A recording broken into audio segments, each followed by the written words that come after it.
everybody. Welcome to History Valley Podcast. Today, Dr. John Kloppenborg returns. We're going to be discussing Q, the earliest gospel. You can get his book on Amazon, but also on other places. All the relevant links will be in the description below. So welcome back to History Valley, Dr. Kloppenborg. Thanks. It's good to be here. So let's get started. So this is a diagram, really 4 diagrams that you cover in one of the pages in your book. Redactional model, oral interference, scribal interference, Diderot Marcus. What I wanted to ask you about is, what do you think of each and every one of these in a brief summary? Okay, this is sort of jumping right into the middle of things. These models, those particular diagrams, I developed in order to explain one of the problems that the two-document hypothesis has. That is, if one supposes that Matthew and Luke have independently used Mark and have independently used Q, but the issue here is their independent use of Mark. That's the problem.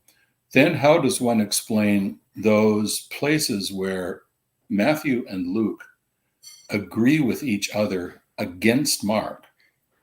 And there's a half dozen real notorious problems. One of them occurs in the Passion narratives of Matthew and Luke, where Jesus is supposedly blindfolded, and then the soldiers say, "Prophesy who struck you."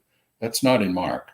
So Matthew and Luke didn't get it from Mark, but they agree verbatim in, it's about 6 words or something like that. So these are, there's about a half a dozen of very serious ones, and then many more not so serious double agreements. And they go under the title, the minor agreements, that is, the minor agreements of Matthew, Luke against Mark. And these constitute a kind of problem for the two-document hypothesis. That problem has then been addressed by a number of possible scenarios, and I indicate them pictorially in the diagram. So the redactional model is that Matthew and Luke have coincidentally edited Mark in the same way and come up with exactly the same wording. I think most people would agree that, who is it? I think there was a James Bond movie where someone said, 1 encounter is happenstance, 2 is coincidence, and 3 is enemy action. Well, it's a little bit hard to explain 6 verbatim agreements as coincidental, that Matthew and Luke simply have coincidentally come up with exactly the same kind of formation. But that is a view that some have taken. A second view, which I call the next one down, is called the Deutero-Marcus hypothesis. In that hypothesis, it explains the minor agreements by suggesting that the copy of Mark that Matthew and Luke used is not our Mark. It's a secondary development of Mark, and that secondary development of Mark had the minor agreements in it. Now, there's no way to prove that. There's also no way to disprove it. Or there's an inverse hypothesis called the Marcus hypothesis, and that is that it was an original version of Mark, which we don't have anymore, but which Matthew and Luke did have, and then a secondary development of Mark, which is the one we have, and the original version of Mark had the same wording, "prophesy who struck you," for example, which Matthew and Luke took from Mark, but has for some reason or other disappeared from our copy of Mark. That's certainly a plausible way of accounting for the minor agreements. It's certainly not, it doesn't belong. It's not a consensus view. In fact, the problem with the minor agreements is there isn't a consensus view about how to account for them. Another possibility is what I've called the oral interference model, and that is that Matthew and Luke, by the time they composed their gospel, they are certainly using Mark as a pony to write to structure their gospels, but other versions of those, let's say the Passion narrative story, are already in oral circulation, and so that oral story has now, as it were, interfered with Matthew and Luke's transcription of Mark, and they have both inserted this kind of extra ditty, and then you have more complicated and more hypothetical versions that account for these Matthew-Luke agreements against Mark. Now, detractors from the two-document hypothesis would say, well, the easiest way to explain these is to say that Luke has access to Matthew. And so while Luke is mostly using Mark as a source, occasionally he dips into Matthew, and that's why he has what appeared to be these minor agreements, because he's actually got Matthew in front of him. Now, that's a way of solving the problem, too. That creates its own set of problems. For example, why doesn't then Luke take over the many additions that Matthew makes to Mark? Why does he only take a few of these over? So there's, I think you've probably spoken to Mark Goodacre in this some version of this. I have. And so, he's an advocate of the so-called Farr hypothesis that argues that Luke has direct access to Matthew, and with that hypothesis, the minor agreements problem goes away. As I say, the hypothesis creates other problems. So, my general approach to synoptic studies is we can't forget that we're dealing with literary hypotheses. We're not dealing with facts. We're dealing with hypotheses. And a hypothesis in history is a kind of cover story that explains most of the data most of the time by what we think of as the most plausible kinds of explanations. But every hypothesis has counter data that it has to accommodate in some way. And so these charts are an illustration of the various ways in which counter data is sometimes accommodated in the two-document hypothesis. None of those scenarios is impossible, and none of them is really even implausible. But the problem is that we actually don't know which one of them is the better one. It's not that you've sometimes the minor agreements are taken by some scholars as this is the straw that broke the camel's back. This is what refutes the two-document hypothesis. But in my view, it doesn't at all. As I say, every hypothesis that we have on the table has problems with it, and each advocate, including Mark Goodacre, has to come up with ways to accommodate that kind of counter data stuff. And so this is the way in which the two-document hypothesis tries to deal with that kind of data. What do you think of the reverse of the Farrer hypothesis, the Matthean posteriority hypothesis that says Matthew had access to Luke and Mark? Well, as far as the minor agreements are concerned, that would solve the problem just as easily as the Farrer hypothesis, because then you would say that those minor agreements that Matthew has with Luke are instances of Matthew seeing Luke and copying a phrase here and there. But all of the hypotheses have to be judged on the basis of the global data set, not on the basis of one or a small data set. And the Matthean posteriority hypothesis has just as many problems as the Farrer hypothesis. Basically, it's an issue of proposing an editorial policy which makes sense of Matthew's gospel on the assumption that he has access to Luke. And that means that you have to, every place where Matthew departs from Luke, you have to come up with a plausible explanation for why he does so. And the opposite is with the Farrer hypothesis. Every time that Luke departs from Matthew, you have to come up with a plausible explanation for why he should do that.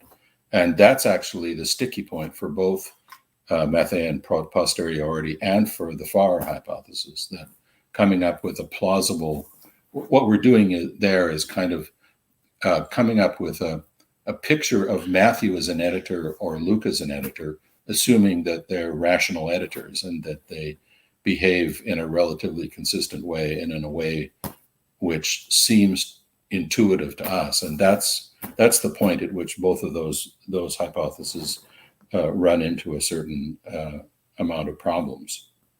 Not impossible, but as I say, every hypothesis is going to have its weak points. What do you think of the three document hypothesis? This is a truly minor hypothesis that isn't discussed much by anybody, but because it posits a direct link between Matthew and Luke, it has exactly the same problems as the Farr hypothesis does.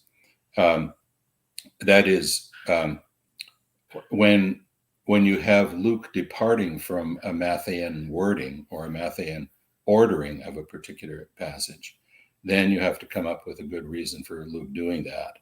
And I mean, there would be ample places, say in the infancy stories, where Luke essentially has jettisoned Matthew's infancy story, which features Joseph and the assumption that Jesus' family lives in Bethlehem, not in Nazareth.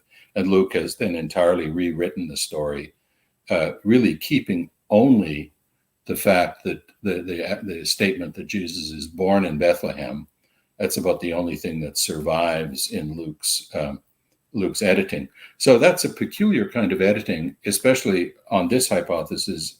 If you measure it against the way Luke has edited Mark, on which almost everybody agrees now. So for him to depart so fully from a Matthean story when he's supposedly got Matthew in front of him, that at least requires a pretty careful and convincing explanation. And as far as I know, no one's come up with such an explanation. You run into the same problem with the resurrection appearance stories and so forth. So, scholars are all clever and smart, clever people who are smart enough to come up with possible scenarios. But each of those scenarios, in my view, has to be tested against what we know of how ancient authors like Plutarch and others, where we know what sources they have, and then you can watch them edit the sources. You can see how they did it. And you can sort out pretty quickly why they do what they do. So we do have some controls on ancient editorial practices in a number of authors where we actually know what their sources are. We can read their sources and we can read what they did with them. And so that's the control that I think needs to be applied systematically. Otherwise, we're into the game of maybe this and maybe that. Maybe Luke didn't like this word, or maybe Luke felt free to jettison a whole story and rewrite it. Well, maybe he, my own professor once said in relationship to a student question, a student who proposed an exotic way of explaining the synoptic gospels, he said, well, all things are possible, but one has to look at what is probable. And to move from the possible to the probable, you actually have to start looking at the way other ancient writers treated source material. And I have to say that that's one of the aspects of synoptic problem studies that is widely neglected. So, as I say, we're all smart enough to imagine all sorts of scenarios, but it's another matter to come up with plausible scenarios, plausible judged against what other ancient authors did with their sources.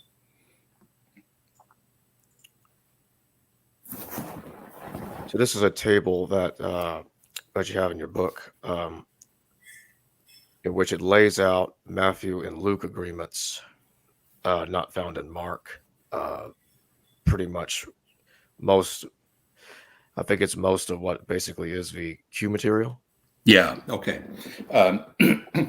Yeah. Now so one of the data sets that synoptic problem solutions have to contend with is the fact that let's assume that Mark is the source of both Matthew and Luke. I think that's there's no disagreement between Mark Goodacre and I on that, and advocates of the Matthean posteriority solution. I think there's basic agreement. So that is a hypothesis, but let's assume that in a moment, for the moment. Now, given that, a very interesting observation is made of the extra material that Matthew and Luke have that Mark doesn't have. Let's call that the Q material. Now, if you observe the sequencing of the Q material, or the way I explain it to undergraduates is, if you line up Matthew, Luke, and Mark in columns, where Mark is in the middle column, and you erase everything that Matthew and Luke took from Mark, so you're going to be left now with the double tradition material. What you will notice is that more than half of that material is in the same relative order. That is, there's sequential agreement in that material. So in both Matthew and Luke, the Beatitudes come early on. Another passage, another agreement that they have is the story of Jesus' encounter with the centurion and so forth. So about a little bit more than half of that material occurs in the same sequence, in the same relative sequence, in spite of the fact that Matthew and Luke embed that material, those materials, in different places in the Markan sequence, in the Markan order. So, for example, the Beatitudes in Matthew are embedded into the Markan sequence at a point equivalent to Mark 121, Mark 122, or perhaps Mark 139. Whereas in Luke, that material gets plugged in to Mark 3:19, right after Mark 3:19. So Matthew and Luke, on the two document hypothesis, are plugging this material into different places in the Markan framework. But you drop the Markan framework out of it, and you end up still with interesting sequential agreements. Now, that's a set of data that needs to be explained. If it were the case that, let's say, this double tradition material were simply oral materials, oral tradition does not have an order to it. If you ask, what's the sequence between two knock jokes, it's a meaningless question, because jokes don't have a sequence. They have a sequence only if you put them onto paper, and inscribing them creates a sequence. But as oral traditions, they don't have a first and second position. And the materials that you find in Q don't have any necessary sequential arrangement embedded in them. They only get that sequence when they're put into a document. So the fact that Matthew and Luke seem to be constrained in some way to transcribe the Q material with a good deal, a fairly high degree of sequential agreement, suggests that they are either relying on a common written source that has that order to it, and so naturally they're taking the order from the prior source, or the Goodacre view that Luke's sequencing of Q is strongly influenced by Matthew's sequencing of Q, or the Matthean posteriority position takes exactly the other view. But that agreement in sequence is actually an important thing, because it's something that then requires an explanation. And the other datum that requires an explanation is that Matthew and Luke embed that double material in different places relative to the Markan sequence. So on the two document hypothesis, I think you can see easily how that happens, or an easy explanation. That is, if Matthew and Luke are working independently with two sources, namely Mark and Q, and they have opted to combine those two sources, naturally they will combine those sources in different ways.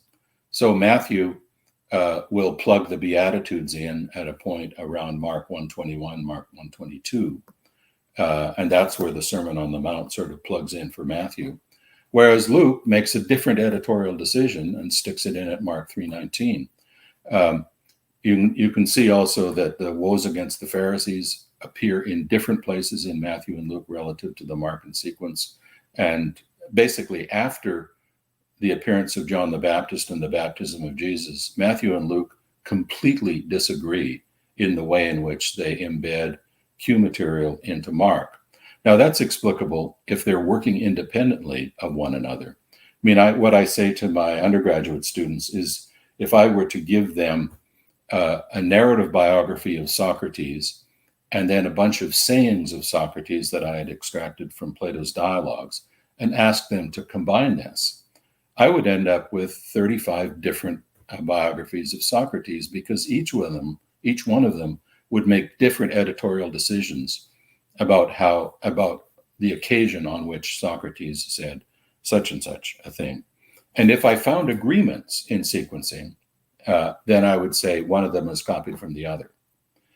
So the same is the issue with the Synoptic Gospels. That is, if you can find common editorial decisions to embed independent sayings at the same point to make the same rhetorical point, then you have to say there's collaboration.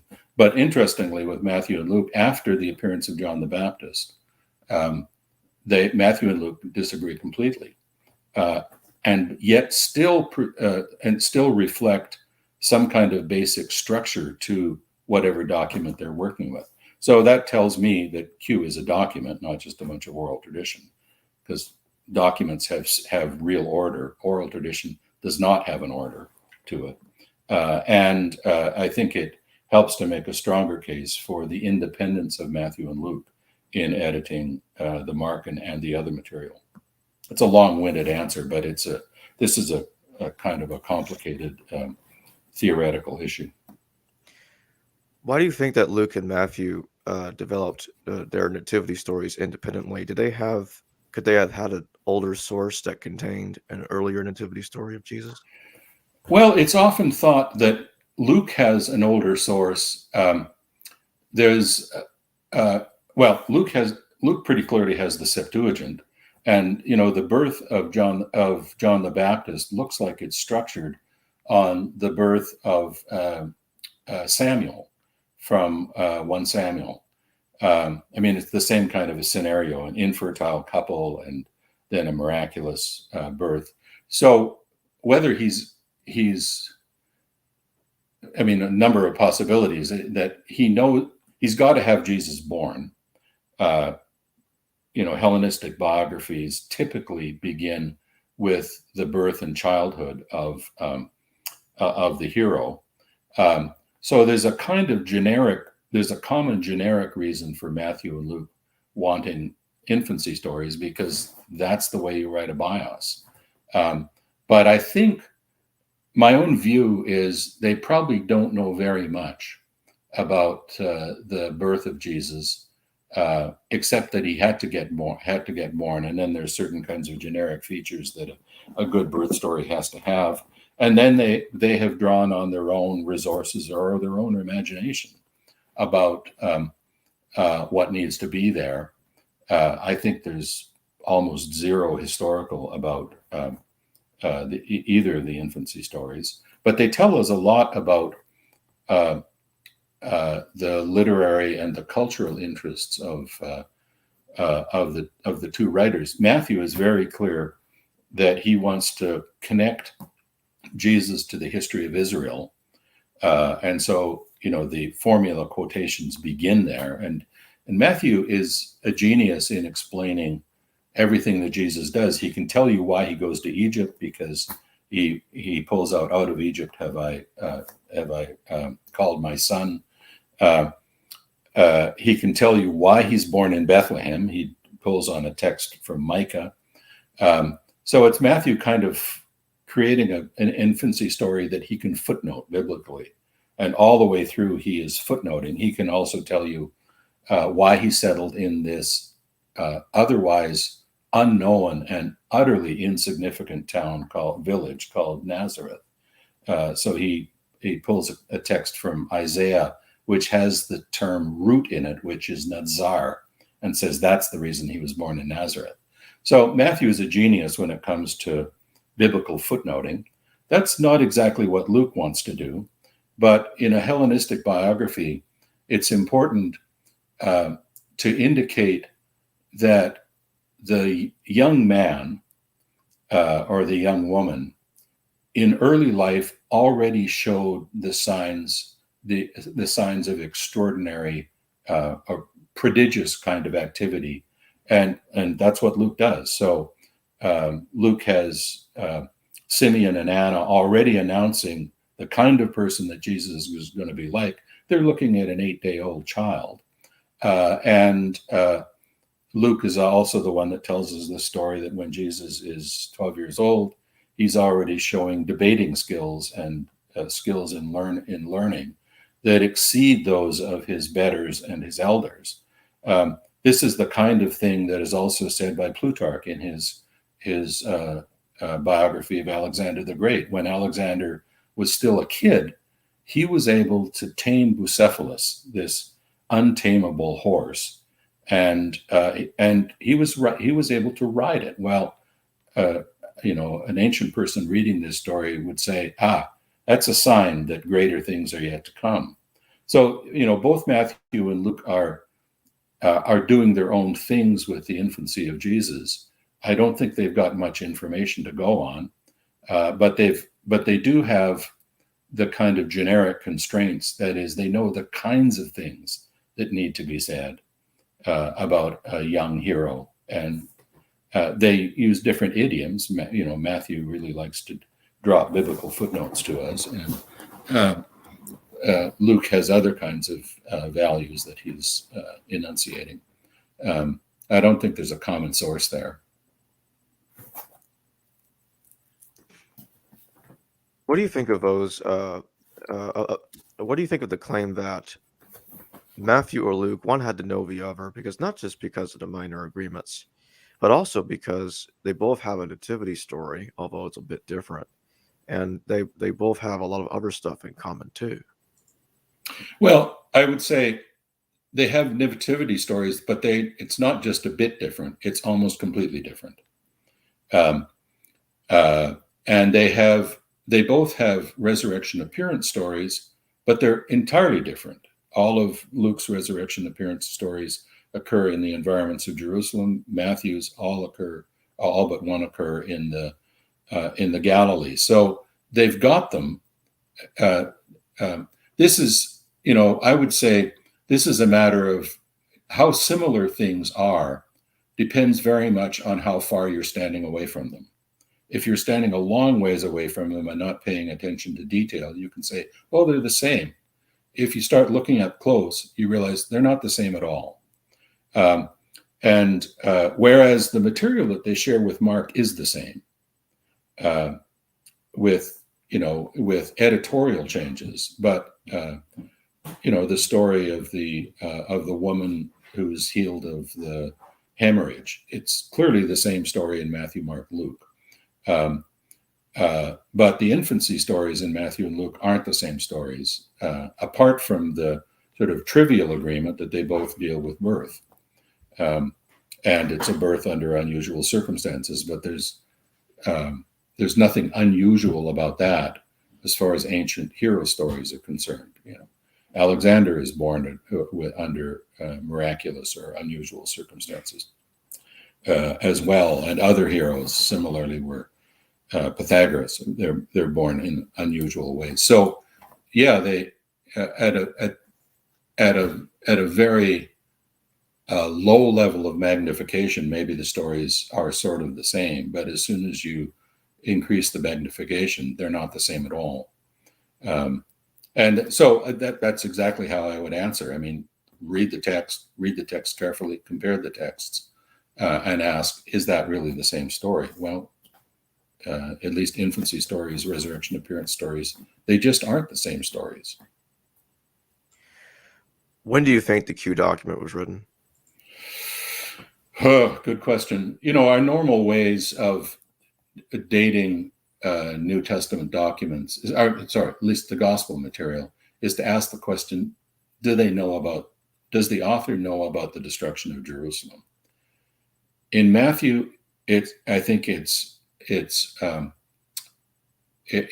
clear that he knows about the destruction of Jerusalem, and he's actually built this into the parable of the Great Supper, where the king in the Great Supper, his invitations having been rejected, goes and destroys those murderers and burns their city.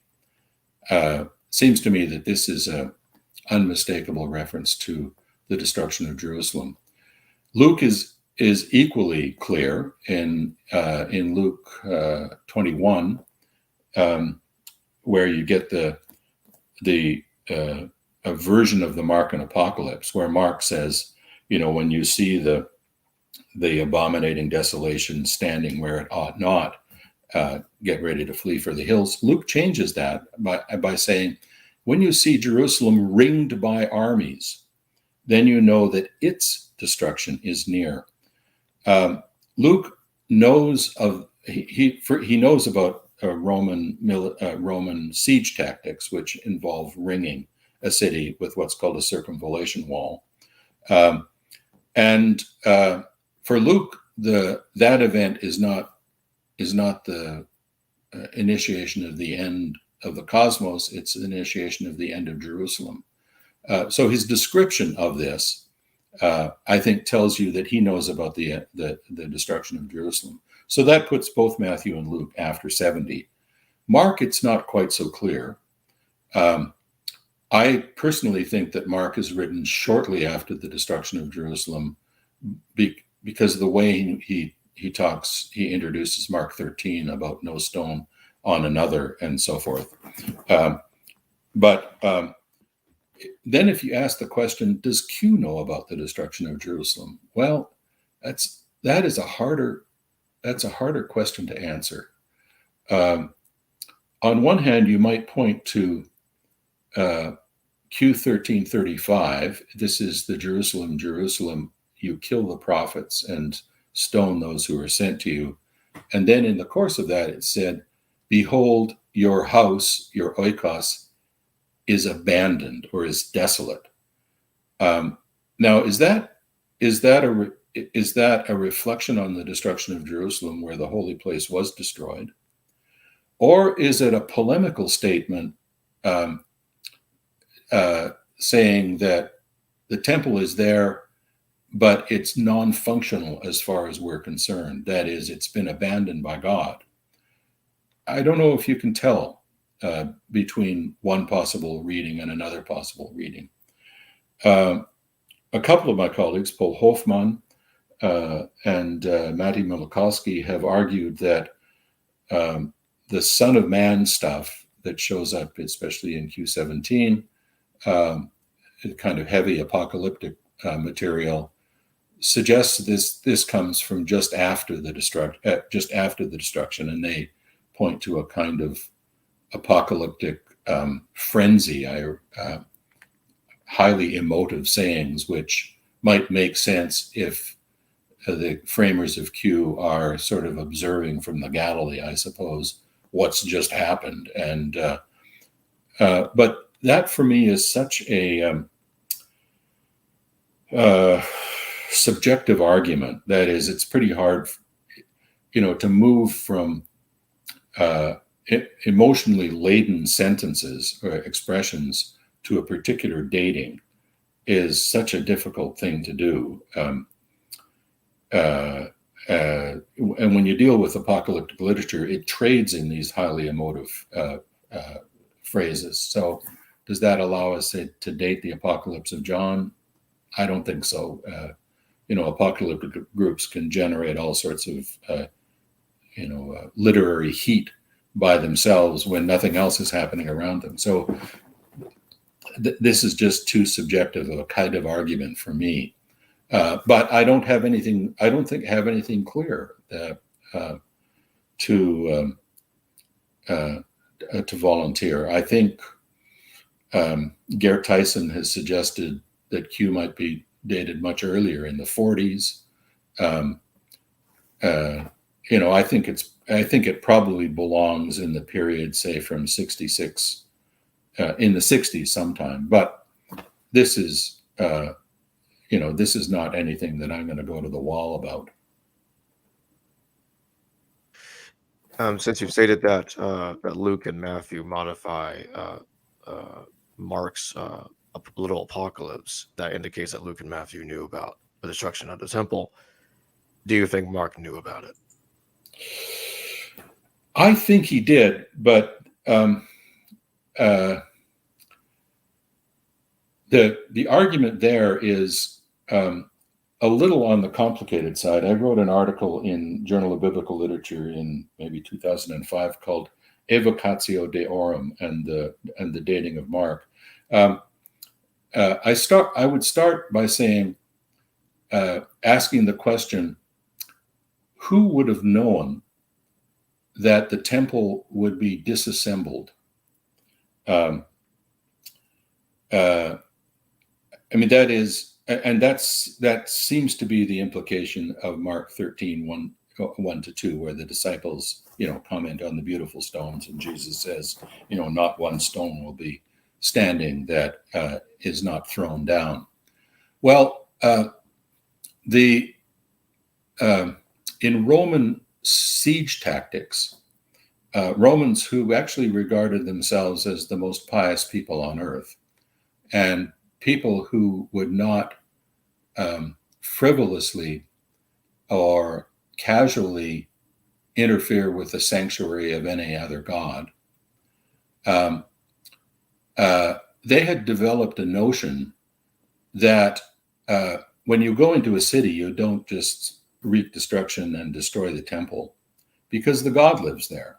And I think, as Paula Fredericton once said quite wisely, anybody's god in the ancient world is more powerful than any human, including Caesar or Vespasian. That is, you don't mess with gods because, when you read the Odyssey, you know what happens when you mess with Poseidon or his child. He can bring years and years of misfortune on you. So I think that's something that you have to give to the Romans and to the Greeks, for the matter. That is, you don't casually destroy somebody else's temple.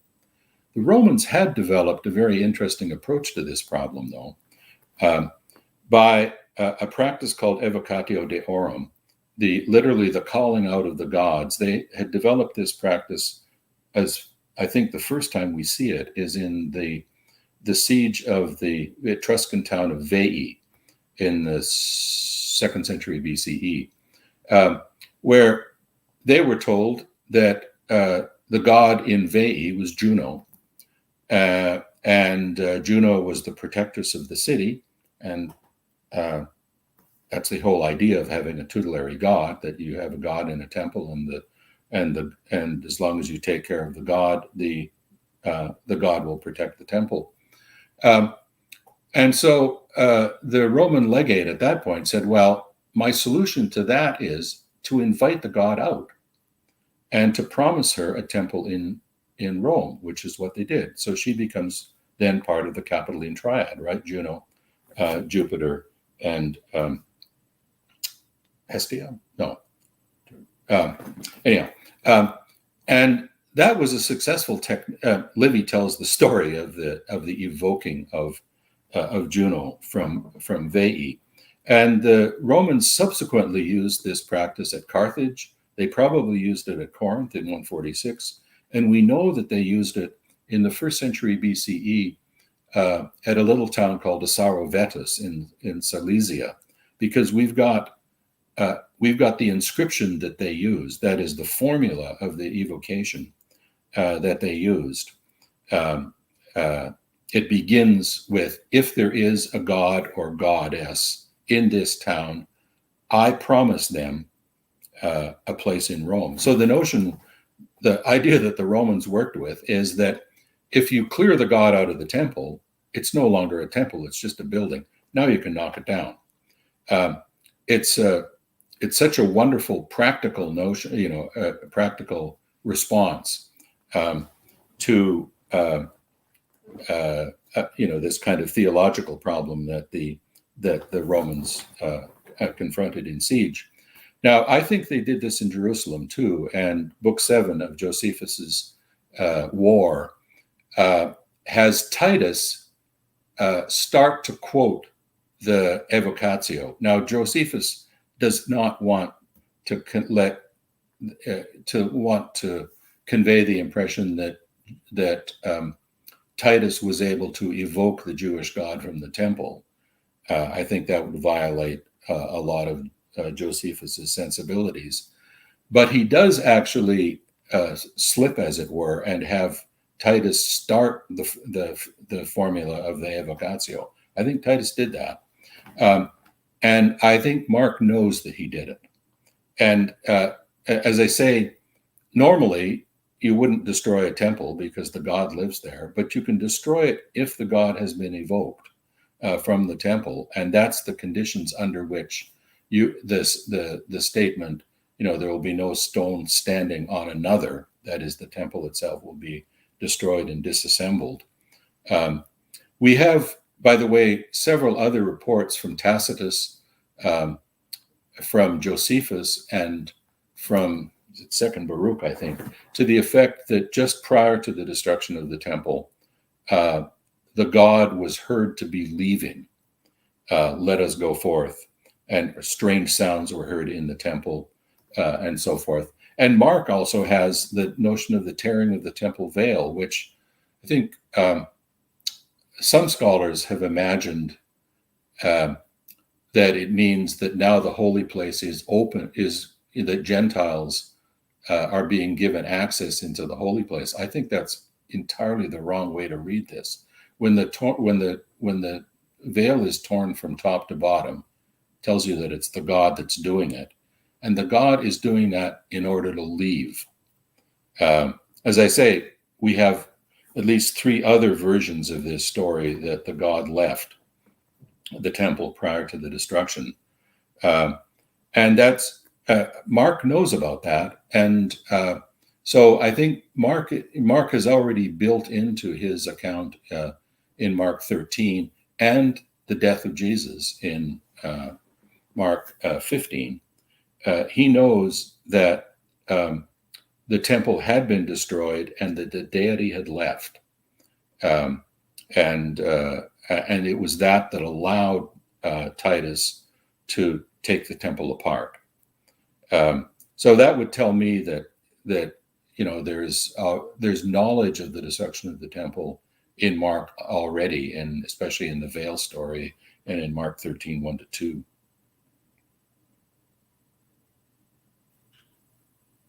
Take a look at the slides again real quick. The final one here, Papias. Because I know that there are scholars that say that, okay, Papias he's talking about Lord's sayings, Aristion's Lord's sayings, and traditions of John the Presbyter. Either one of these could be a patristic reference to the Q document. What do you think about that? Well, that's exactly how it did work originally. And so this goes back to Schleiermacher in 1832, where Schleiermacher was already starting to develop a kind of synoptic hypotheses.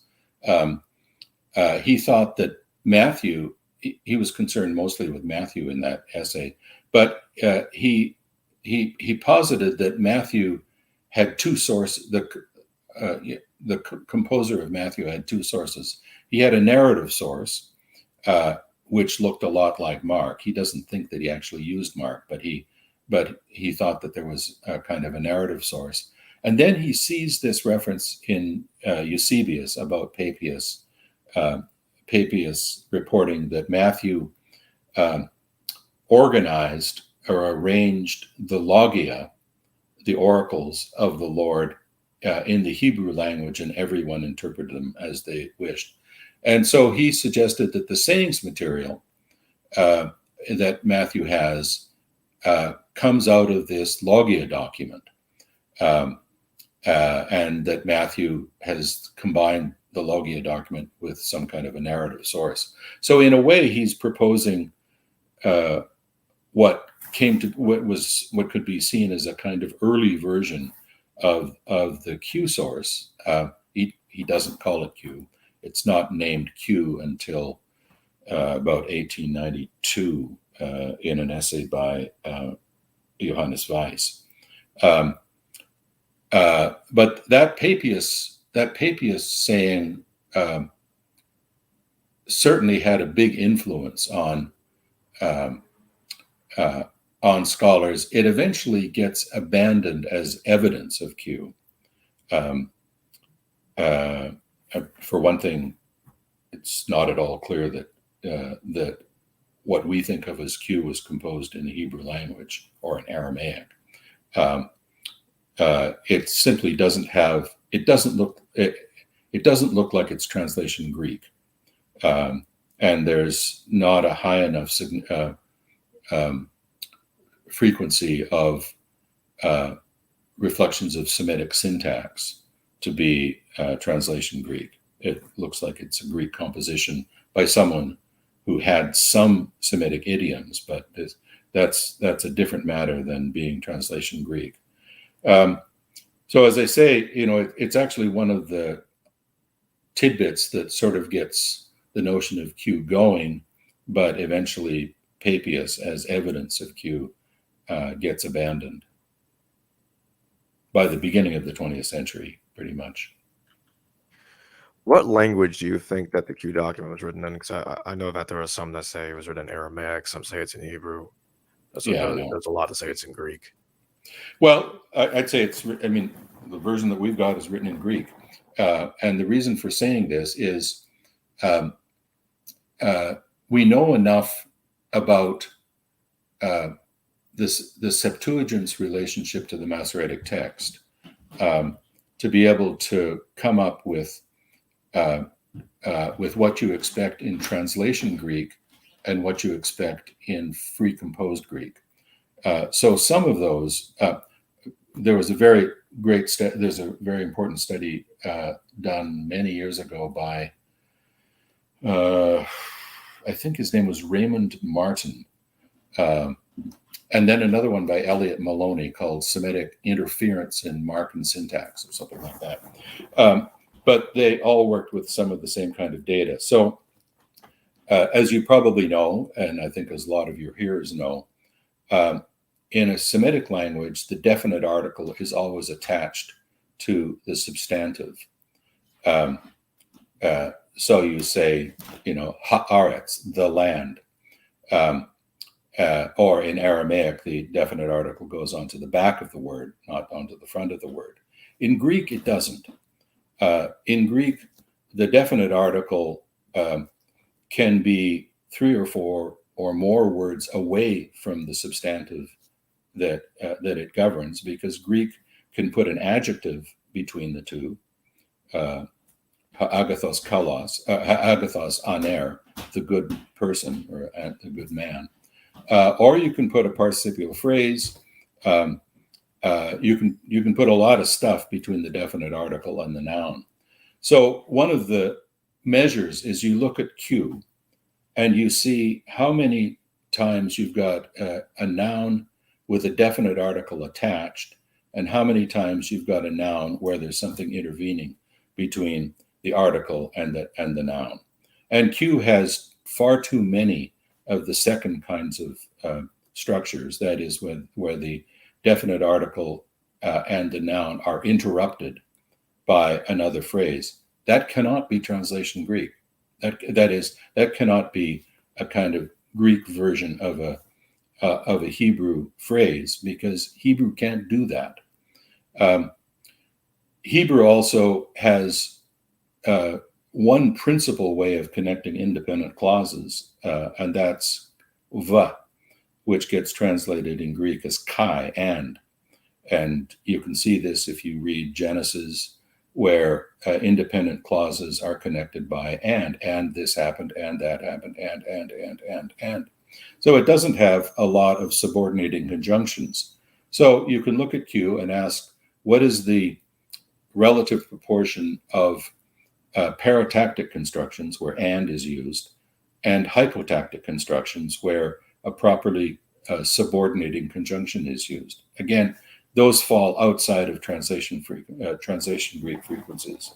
There are some other phrases where other constructions in Greek. For example, there's a construction called a genitive absolute in Greek, where you use a noun and a participle both in the genitive to be as a subordinate clause. We actually do this in English because we have something called a nominative absolute. So all things being equal, my conclusion is such. So all things being equal is the nominative absolute. And then this is my conclusion, is the finite verb.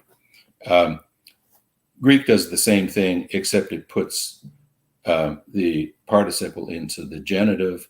Latin does the same thing by putting the participle into the ablative. Hebrew has no such construction and can't do that. You could do that only. I'm not sure whether it's even been invented in modern Hebrew, but I think not. You'd have to turn this into a conditional. If all things are equal, then the conclusion is this. You could start with im, if, but you can't do what both Greek and Latin and now English can do with these absolute constructions. Well, Q has genitive absolutes in it, which means that those phrases simply cannot be translations from Hebrew, because Hebrew can't do that. I think any of you who are familiar with multiple languages know that there are some constructions that a target language just can't replicate, or constructions in a target language that just do not represent the source language, because the source language can't do that. So there's a whole series of 10 or so indices where you look at what's possible and what's typical in Hebrew grammar, and then ask, do you have the same kind of proportions or incidences in Greek Q? You can do this with any document, by the way, and ask whether it's a translation document or not. And Q systematically falls on the non-translation side of the frequencies, which suggests that it's composed in Greek, not in Hebrew. That doesn't mean that there are not some Hebraisms in it or Semitisms in it. But as a document, it's very difficult to imagine it being composed in Hebrew. You can do this with the Septuagint. The second part of the Wisdom of Solomon seems like it is composed in Greek. The first part of it might, of Wisdom of Solomon, at least it's been argued that there's something like translation frequencies there, which suggests that maybe there was a Hebrew or Aramaic version of the Wisdom of Solomon 1-9. But as soon as you get into 10 and following, it's all non-translation Greek frequencies. So that's a long way of saying I don't think this is written in Aramaic or Hebrew. It's written in Greek by a Jew who lives in Palestine. So there's a certain amount of Hebrew syntax or Aramaic syntax that, and lots of words, Hebrew and Aramaic words that find their way into Q. But as a composition, it's written by someone who writes in Greek. No question. What do you think caused this author, whoever this person was, to write the Q document? Oh, that's a great question. I don't know. I've thought a lot about that, and I don't have a real conclusion. It's in a way it's archival. That is, it's a way of preserving sayings and sentiments of the hero Jesus for another generation. And I think it's been argued that by Jus Elsner and others that there's a kind of generational reason that documents that orally circulating materials finally get put down on paper, and it has to do with being a generation or two removed from the original events. So now that maybe is not a very satisfying answer, but I do think that that even though Q has certain aspects of a kind of proto-biography, that is, it begins with John the Baptist making predictions about Jesus. It's got a temptation story, and then it's basically a lot of sayings with very, very small narrative touches, like as he finished these words, he went into Capernaum. So you've got a tiny bit of narration there. So you might call it a proto-biography. But I think it largely functions as a kind of aide de memoire for those in the Q group that want to use these materials. So it's not really yet a full biography, but it's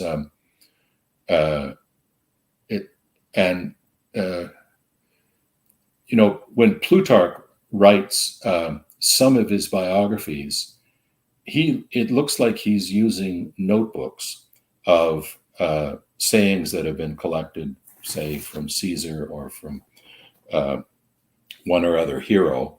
And this is almost kind of the research material that he's using to create biographies. Maybe Q functions in the same kind of way. It's sort of rough notes or an aide de memoire.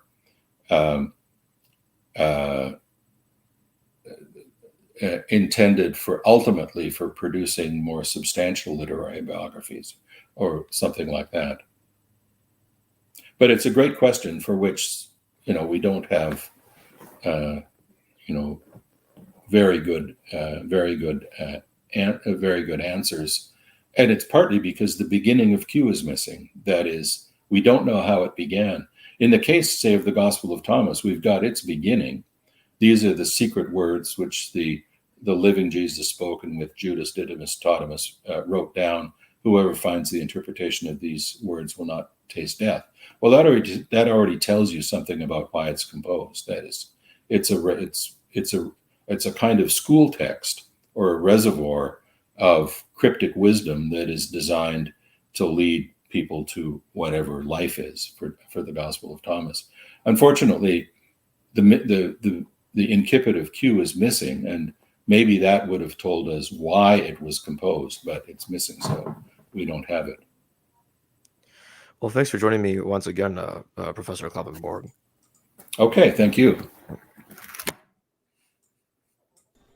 Hello viewers, thanks for watching this video from the History Valley YouTube channel. Please don't forget to subscribe and hit the notification bell. And if any of you wish to further support this channel, please consider checking out this channel's Patreon page and becoming a patron, and or donate through PayPal or through Super Chat during a live stream. Thank you.